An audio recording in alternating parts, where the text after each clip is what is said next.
रास्ता रोक रही है, थोड़ी जान है बाकी, और अभी इस दिल में क्या अरमान है बाकी। जाने भी दे ऐ दिल सबको मेरा सलाम। हो मैं चला मैं शायर बदनाम। हो मैं चला महफिल से नाकाम। हो मैं चला मैं शायर बदनाम। शायर दर्द भी अगर अपना उड़ेलना चाहता है अपने शेरों में तो संगीत बड़ा जरूरी है। 7 सुरों में ढाल के वो अपने दर्द को जमाने के सामने पेश करता है। सुर में जब ढल जाता है दर्द तो बन जाती है गजल, और वो गजल जब हम सुनते हैं तो कहते हैं वाह वाह क्या बात है। और आज हमारे इस एपिसोड में हमारे कवि क्या धमाल करने वाले हैं बताएंगे जरा।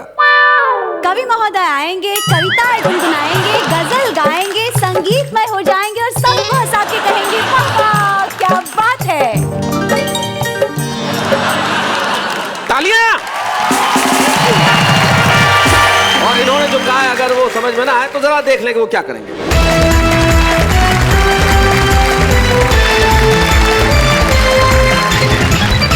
जीवन में संगीत बड़ा जरूरी है और कविता तो संगीत के बिना अधूरी है।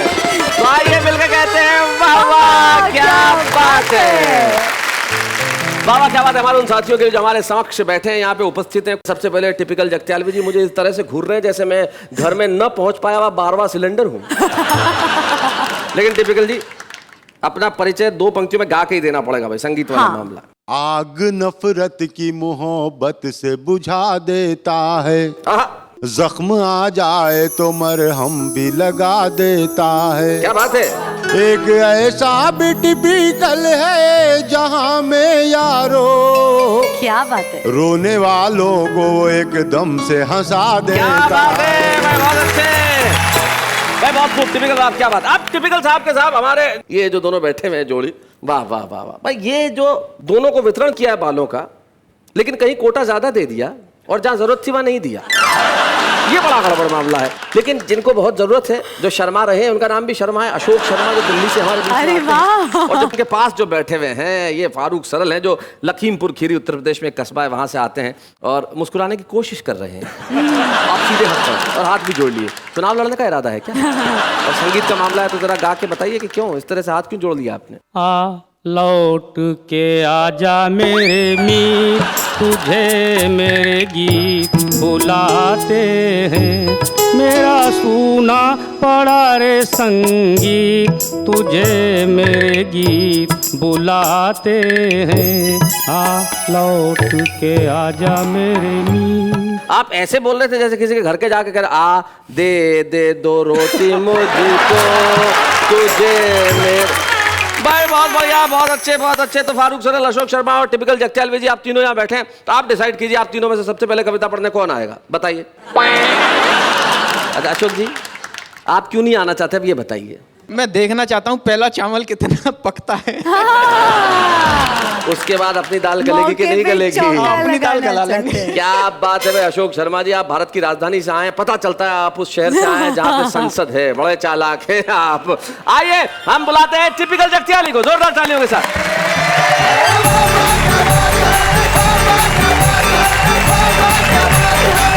सभी दर्शकों को टिपिकल जगत्याली की जानिब से आदाब, सलाम, नमस्कार। आदाब। गजल से पहले 4 मिसरे समाप्त करें। इरशाद।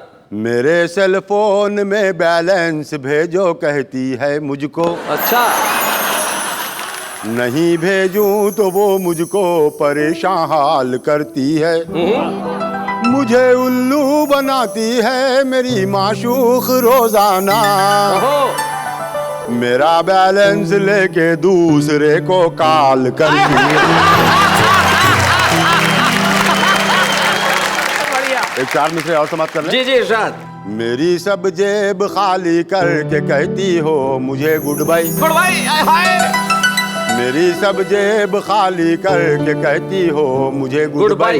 मेरे संग आज ही आना, यूं ही फिर कल नहीं कहना। ज़बां से आपके अच्छा नहीं लगता है ये जुमला। टिपिकल हूँ तुम्हारा मैं, मुझे अंकल नहीं कहना। 4 मिसरे और समाप्त करें। इरशाद। सख्त मुश्किल में पड़ गया यारो, सख्त मुश्किल में पड़ गया यारो, साथ रहता है छोकरा उसका। सख्त मुश्किल में पड़ गया यारो, साथ रहता है छोकरा उसका। वो बनी मेरी तीसरी बीवी, मैं भी शौहर हूँ दूसरा उसका। क्या बात है, बहुत अच्छे, क्या बात है, बहुत बढ़िया। एक मुकम्मिल गजल समाप्त कर ले। जी इरशाद। बीमार हो गया हूँ मोहब्बत में हार के। अच्छा। बीमार हो गया हूँ मोहब्बत में हार के, पीटा पुलिस वालों ने कपड़े उतार के। कर्जों में मुब्तला है मगर शान देखिए। मतलब उधार खूब लिए हुए हैं, कर्जों में मुब्तला है मगर शान देखिए। कर्जों में मुब्तला है मगर शान देखिए। फिरते हैं सूट बूट में वो भी उधार के। और जाती हो क्यों बुढ़ापे में तुम ब्यूटी पार्लर। ये इधर हाँ ये शेर। जाती हो क्यों बुढ़ापे में तुम ब्यूटी पार्लर। आते नहीं पलट के वो दिन फिर बाहर के। और शेर मुलाजा करें कि तनख्वाह अगर नहीं दिए बीवी के हाथ में, तनख्वाह अगर नहीं दिए बीवी के हाथ में, घर से निकाल देगी वो बेलन से मार के। और मक्का समाप्त करें कि बिच्छू के डंक जैसे हैं अशार सब मेरे। अशार शेर जी जो कहते हैं गजल में जो कहे जाते हैं अशार। बिच्छू के डंक जैसे हैं अशार सब मेरे, क्यों छेड़ते हो मुझको टिपिकल पुकार के।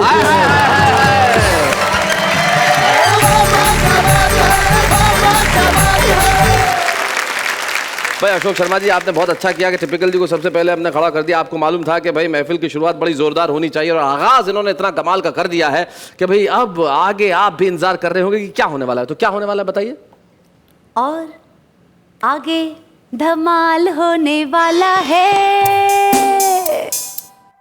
ठीक था क्या बोलते हैं?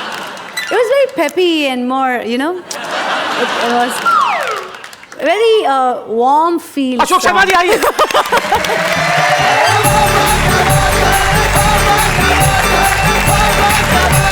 इतने बढ़िया श्रोता हैं, कविताओं का आनंद ले रहे हैं जी। लेकिन कई बार श्रोता एक ऐसा ठस सामने मिल जाता है कि हंसकर ही नहीं देता। हाँ एक कवि सम्मेलन में हमने आधे घंटे तक हास्य कविताएं सुनाई, लेकिन एक श्रोता को हंसी नहीं आई। हाँ। हमने पूछा क्या बात है जनाब, वह बोला मानसिक तनाव। अच्छा। हमने कहा हमसे ज्यादा। सुनते ही उसने सिर धुना और बोला अच्छा पहले तू सुना। हमने कहा बेटा आज सुबह ही पत्नी को लेकर हॉस्पिटल गए थे, लेकिन लौटते समय हमारी किस्मत ही फूट गई। ना जाने कब हमारी पुरानी नौकरानी ने हमें देख लिया और धच्च से आकर स्कूटर पर बैठ गई। हम नौकरानी को लेकर घर आ गए, पत्नी वहीं छूट गई। जब इस बात का एहसास हुआ तो उल्टे पांव हॉस्पिटल की तरफ भागे, तभी पड़ोसी आ गए आगे। बोले लगता है आप हॉस्पिटल जा रहे हैं, हमारी पत्नी को लेते जाइए, हम साइकिल से आ रहे हैं। अच्छा। अब मन में हड़बड़ी थी। उनकी पत्नी को लेकर जैसे ही हॉस्पिटल पहुंचा, पत्नी दरवाजे पर खड़ी थी। बोली अबे ओ दूसरों की पत्नियों के पत्नी डोहू वाहन। अबे वो दूसरों की पत्नियों के पत्नी डोहू वाहन दूसरों की पत्नियों को ही ढोता फिरेगा या अपनी पर भी ध्यान देगा? अब बता बेटा, इससे बड़ी टेंशन है तेरे पास? हाँ। सुनते ही वे हंसा और बोला यार तू भी खूब फंसा। यहाँ तो एक ही को ढोते ढोते ढोते ढोते सर चकरा रहा है और तू तीन तीन को ढोकर आ रहा है। बढ़िया बढ़िया। ये तो थी साहब प्राइवेट हॉस्पिटल की बात जी। एक सरकारी हॉस्पिटल भी होता है। एक बार मैं वहां भी फंस गया। क्या बात है। आधुनिक हथकंडों से युक्त सरकारी अस्पताल, उन पर बिछा हुआ दलालों का जाल, बाप रे बाप, भगवान ही बचाए। मरीज मरे तो मरे, उसका तीमारदार भी बचकर भागने ना पाए। बैठे बिठाए समस्या हुई खड़ी, पत्नी के ऊपर पड़ोसी की दीवार गिर पड़ी। अच्छा। पहले तो हंसी आई, इसलिए नहीं आई कि उसका चोट लग गई, इसलिए आई कि कोई दीवार ऐसी है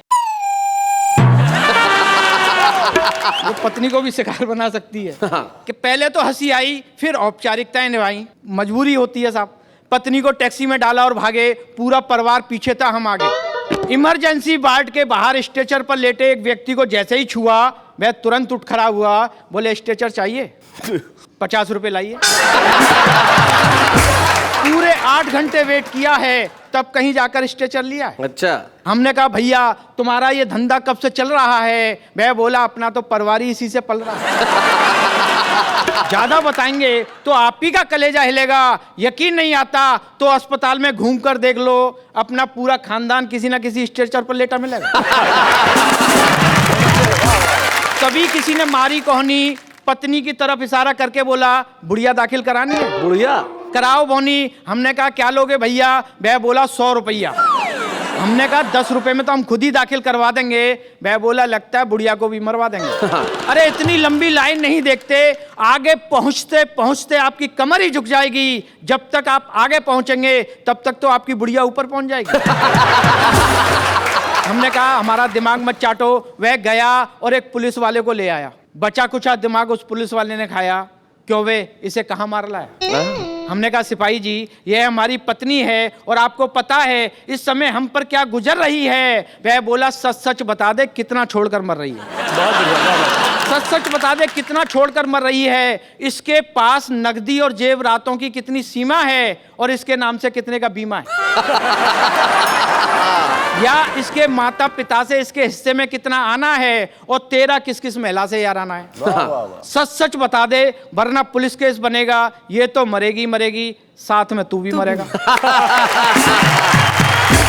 अंदर जाकर देखा तो यह भी सच था, पूरा हाल मरीजों से ही खचाखच था। किसी का मरीज कहीं था, सामान कहीं था, पांव रखने को स्थान भी नहीं था। एक बिस्तर पर 3-3 पड़े थे, जिनको जगह नहीं मिली वो ग्लूकोज की बोतल लेकर हाथ में खड़े थे। एक व्यक्ति मारे दर्द के तड़फड़ा रहा था, लेकिन डॉक्टर नर्सों के साथ गप्पे लड़ा रहा था। ओए होए। और दूसरा मरीज की हालत हद से ज्यादा बिगड़ रही थी और नर्स टीवी के आगे बैठी मैगजीन्स पढ़ रही थी। बहुत अच्छे। एक अन्य मरीज के सिरहाने खड़े 2 व्यक्ति आपस में बतिया रहे थे। बोले यार लगता है अब ये भी जाने वाला है, इसके लिए भी स्ट्रेचर लाना पड़ेगा। दूसरा बोला ना, ये जो ट्रॉली खड़ी है ना इसी से काम चल लेगा। ज्यादा दिक्कत होगी तो इसकी गठरी बनाएंगे और खींचकर मुर्दागिरा तक ले जाएंगे। तभी मरीज की आवाज आई, मेरे भाई मैं आपको कष्ट नहीं पहुंचाना चाहता हूं, आप तो मुझे रास्ता बता दीजिए, मैं खुद ही चला जाता हूं। मुर्दागिरे के बाहर एक व्यक्ति ना बोल रहा था ना हिल रहा था, कारण उसका मुर्दा ही नहीं मिल रहा था। अस्पताल के कर्मचारी उससे समझा रहे थे कि इतना मत घबराइए, इतने सारे मुर्दे पड़े हैं, जो भी पसंद आए ले जाइए। क्या बात है। खैर हम भी रोते पीटते घर आए, देखा तो चकराए, हमारी पत्नी मरी नहीं, साक्षात जी रही थी और चारपाई पर बैठी हुई हल्दी का दूध पी रही थी। तब से हमने फैसला लिया और ये कसम ली कि आज के बाद इस चक्कर में कभी नहीं आएंगे और अब के हमारी पत्नी मरे या जिए लेकिन भूल कर भी सरकारी अस्पताल नहीं जाएंगे। क्या बात है, बहुत अच्छे।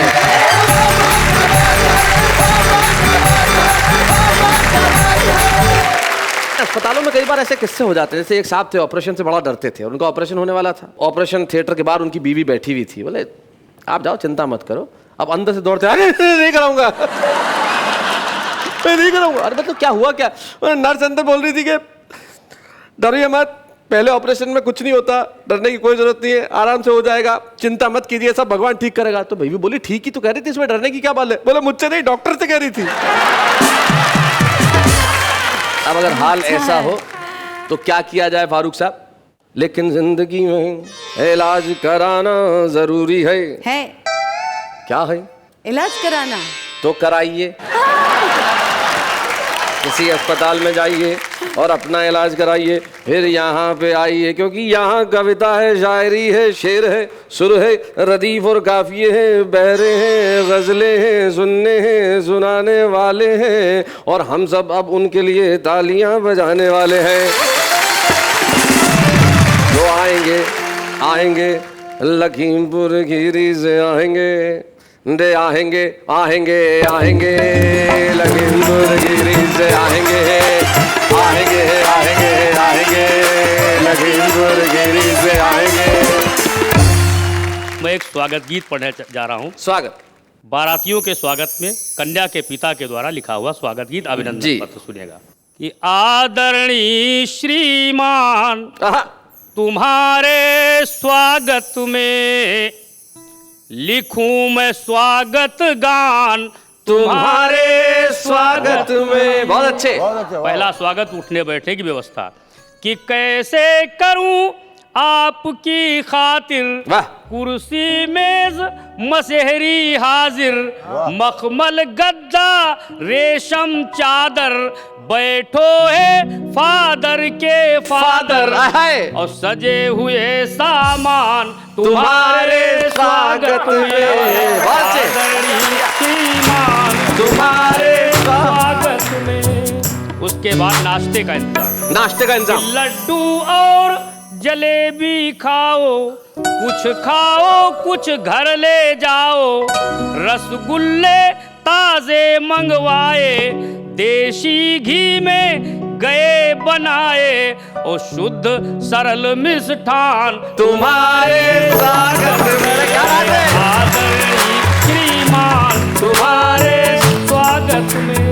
केले एक सांस में 12, खाओ गिनकर सेब 18, 1 किलो नमकीन चबाओ, कुल्हड़ 20 चाय पी जाओ। क्या बात है? और सूक्ष्म है ये जलपान स्वागत में। सूक्ष्म है जलपान, भाई बहुत अच्छे। तुम्हारे स्वागत में। अगर आप हैं शाकाहारी, तरह तरह की है तरकारी, आलू मटर टमाटर गोभी, क्या बात है साहब? मन चाहे तुम खाओ जो भी, यह पूरी पकवान तुम्हारे स्वागत में। आदरणीय श्रीमान तुम्हारे स्वागत में।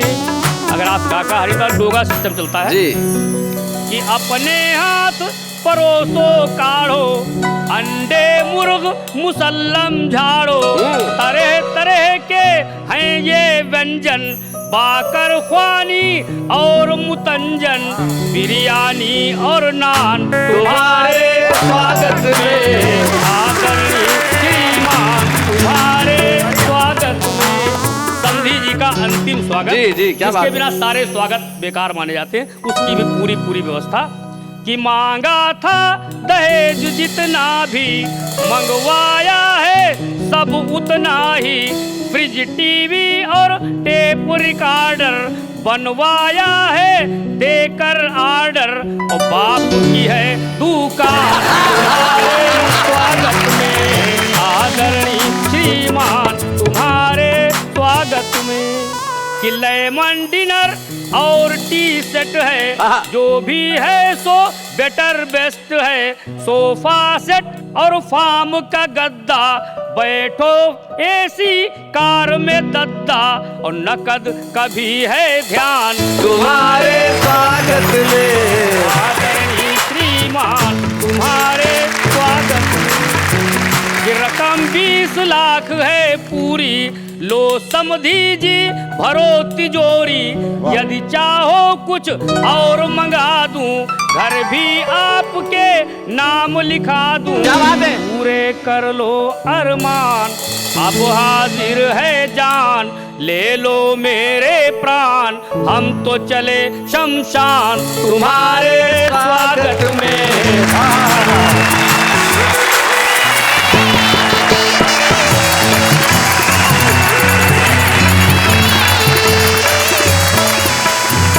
तो क्या छेड़ी है तान हमारे स्वागत में, क्या गाया है गान हमारे स्वागत में, जीत लिए हैं प्राण हमारे स्वागत में। भाई बहुत अच्छे।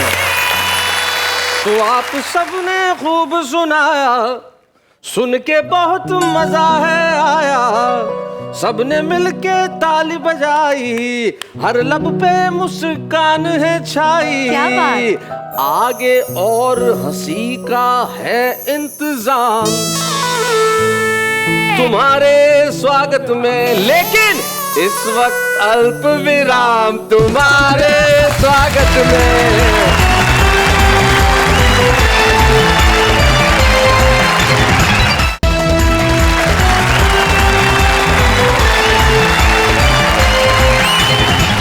स्वागत है फिर से आपका उसी कार्यक्रम में जिसका नाम है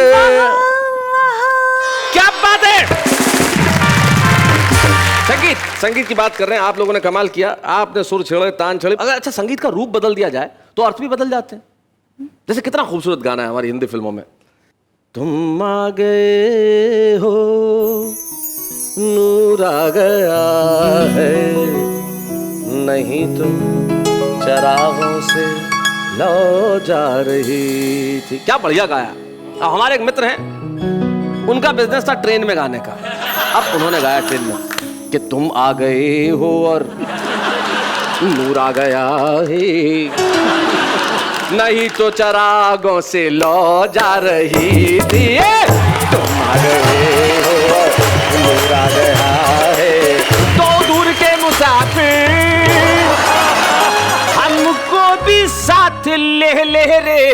ट्रेन में चल रहा है, हमको भी साथ ले ले, हम रह गए अकेले। ओ दूर गए मुसाफिर, आगे कि सुनी है दिल की राहें और खामोश है निगाहें, और नाकाम हसरतों का उठने लगा जनाजा, चारों तरफ लगे बर्बादियों के मेले रे, हमको भी साथ ले ले। उतर गया, ट्रेन से उतर गया, निकल लिया। कुछ लोग होते हैं जो जीवन का संगीत इस खूबसूरती से निभाते चलते हैं कि जहां भी जाते हैं सुर ही सुर होते हैं। हिंदी हास्य व्यंग के मंचों पे हमारे कुछ ऐसे सारथी रहे, कुछ ऐसे कवि रहे जो व्यंग और हास्य के स्तंभ रहे, चाहे वो शैल चतुर्वेदी जी हो या माणिक वर्मा जी हो। उस पीढ़ी के एक ऐसे कवि हमारे साथ हैं जिन्होंने हास्य को एक नई दिशा दी। अपने खराब स्वास्थ्य के बावजूद मेरे व्यक्तिगत निमंत्रण पे वो आज यहाँ तक आए और हमारे विशेष मेहमान बन के आज यहाँ कविता सुनाएंगे। क्या बात? श्री सुरेश उपाध्याय।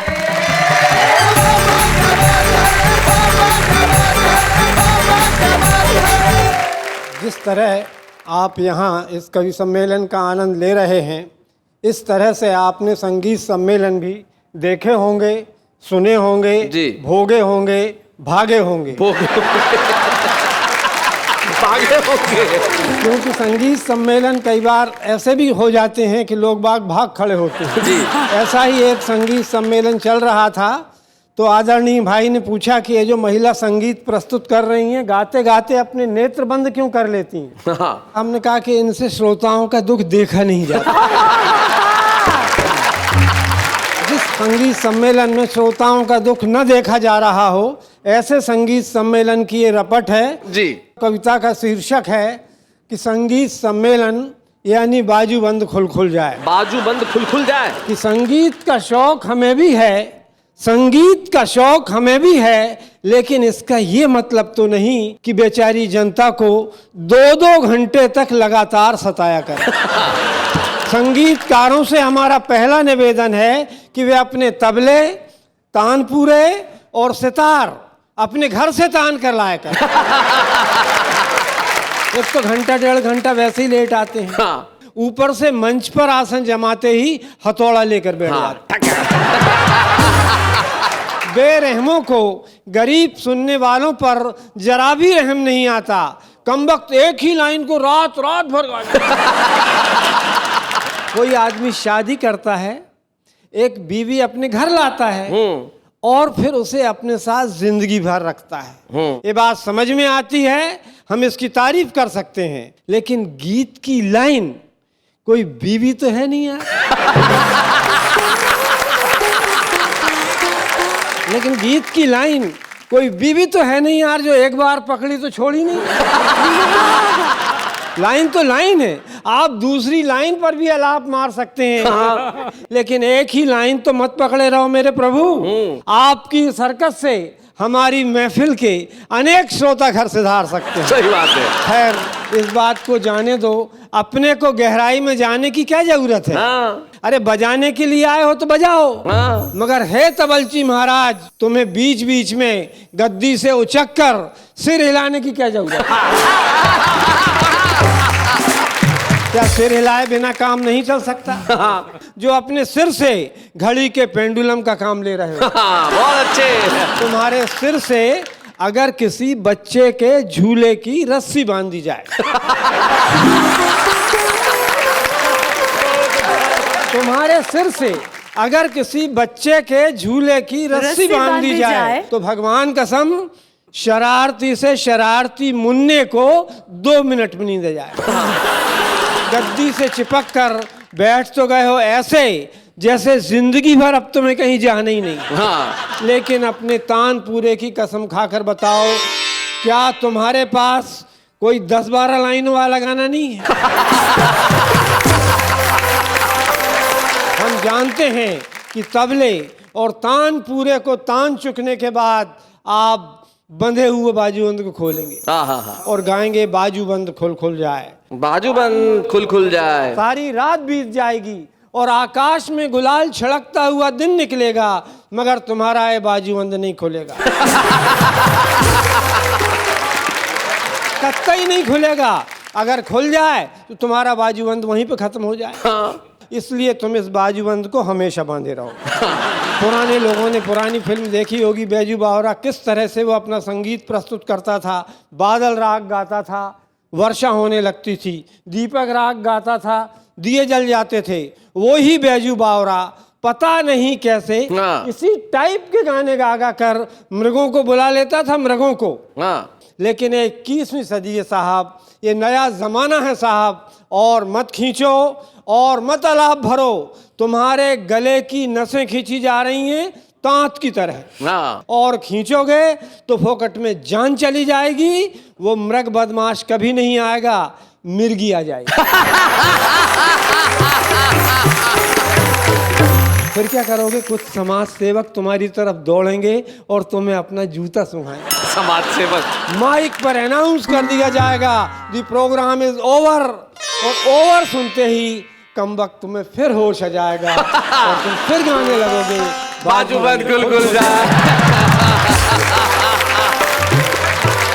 ये हास्य होता है जो सब टीवी का भी और हमारे इस कार्यक्रम का भी उद्देश्य है। एक भी शब्द ऐसा नहीं जो आप परिवार के साथ बैठ के न देख सकें। अश्लीलता से परे हास्य क्या होता है, ये उदाहरण हम देते हैं सुरेश उपाध्याय की कविता के रूप में। ये मेरा व्यक्तिगत तौर पे और वाह वाह क्या बात है का कर्तव्य है कि हम उस पीढ़ी के सुरेश उपाध्याय को सम्मानित करें जिन्होंने हिंदी कविता को मंचों पे न सिर्फ लोकप्रिय किया बल्कि लोगों में उसे एक स्थान दिलाया, उसे सम्मान दिलाया। आज हम सम्मान करते हैं हिंदी हास्य व्यंग के एक बहुत श्रेष्ठ कवि सुरेश उपाध्याय जी। बच्चे हैं या बूढ़े हैं, नर है या नारी है, हंसी देने वालों के सब ही आभारी है। कविता सुनाने वाले अब सबके साथ है। क्या बात है।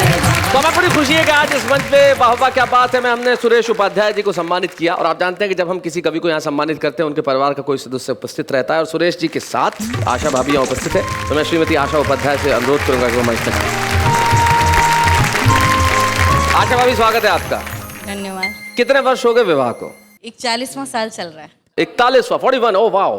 तो 41 वर्षों का आपका सुरेश उपाध्याय जी का साथ, अगर एक पंक्ति में आपको कहना है तो क्या कहेंगी? मैं कहूँगी 95% तो इतनी खुशियाँ हैं कि शायद मैं बता ही नहीं सकती, उनको क्या किताबों में ही लिख पाऊंगी। और 5% तकलीफ रही, क्योंकि कवि सम्मेलनों के माध्यम से ये पूरे देश में महीने में 25 दिन बाहर रहते थे जी। तो इंतजार में और बच्चों को पालने में मेरा समय निकल गया। कभी 25 दिन पति घर से बाहर रहे हाँ। तो कभी कोई इनसिक्योरिटी नहीं होती थी कि आसपास कोई महिला ना, शादी के तुरंत बाद ही इन्होंने मुझे घुमाना जो शुरू किया, तो मेरा हनीमून अभी 62 साल में भी चल रहा है। देखिए खड़ी हूँ आपके क्या सामने। बात है भाई, वाह वाह वाह वाह। पूरे देश का देशाटन करवाया, और खुशियों का तो मैं अभिव्यक्ति नहीं है मेरे पास शब्दों में। आशा भाभी, आप खुद बहुत अच्छा लिखती हैं, बहुत अच्छा गाती हैं। हाँ, मैं लिखती तो हूँ। आपको कुछ 2 पंक्तियां कहनी हो तो आप क्या कहेंगी? तो ये छोटी सी एक गजल है। एक ऐसे नशे ने छुआ है, मन गुलाबी गुलाबी हुआ है। क्या बात है। देखिएगा सरिस हवा का,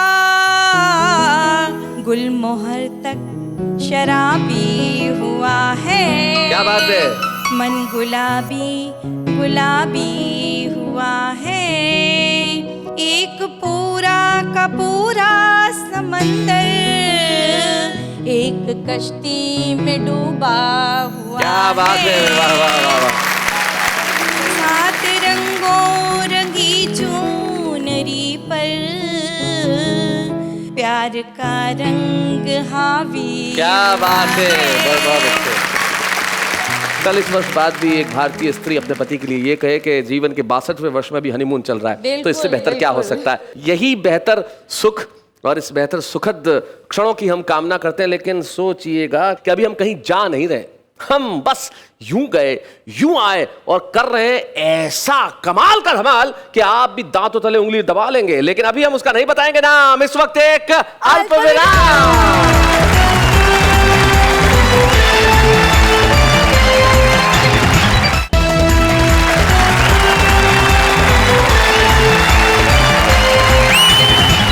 लौटाएं फिर से हम उस कार्यक्रम में जिसका नाम वाह वाह क्या बात है। क्या बात है। आपका साथ है, हमारा साथ है, कवियों का साथ है। लेकिन अब हम उनकी बात करने जा रहे हैं जिन्हें जिंदगी में बड़ी परेशानियां हैं, गम है, दुख है, लेकिन फिर भी चेहरे पे मुस्कुराहट है। यानी भारत का वो आम आदमी जो जहां भी रहे, कहीं भी रहे, जैसे भी रहे, कैसे भी रहे, लेकिन कविता जरूर सुनाता है। पूछिए कैसे कैसे कैसे। वो इश्क तो करती है पर जुनून नहीं करती, वो कत्ल तो करती है पर खून नहीं करती। इतनी कंजूस है मेरी चाहने वाली, वो मिस कॉल तो करती है पर फोन नहीं करती। इश्क करने वालों का यही अंजाम होता है, इश्क करने वालों का यही अंजाम होता है। कभी नज़ला, कभी खांसी तो कभी जुकाम होता है। India is a nation and Dadar is a station. India is a nation and Dadar is a station. Don't fall in love, first complete your education. सल्टा डाला मुझको कम भक्त ने बातों बातों में, महज खिलाई इतनी मिठाई कि चिपक के रह गई दांतों में।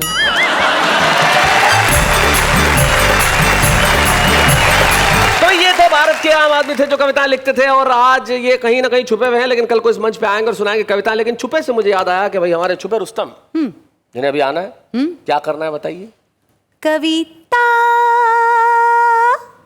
वाह, बहुत अच्छे। तो भाई हमारे छुपे रुस्तम जो आज के, वो सही में छुपे रुस्तम। एक महाराष्ट्र का एक कस्बा धुलिया, वहां वो रहते हैं। उनकी कविताओं का आप पे ऐसा असर होगा कि आप हंसी के सागर में गोते लगाएंगे और आप कहेंगे भाई ये तो कमाल के हैं। हमारे बीच में आ रहे हैं हमारे छुपे रुस्तम धुलिया के इब्राहिम सागर।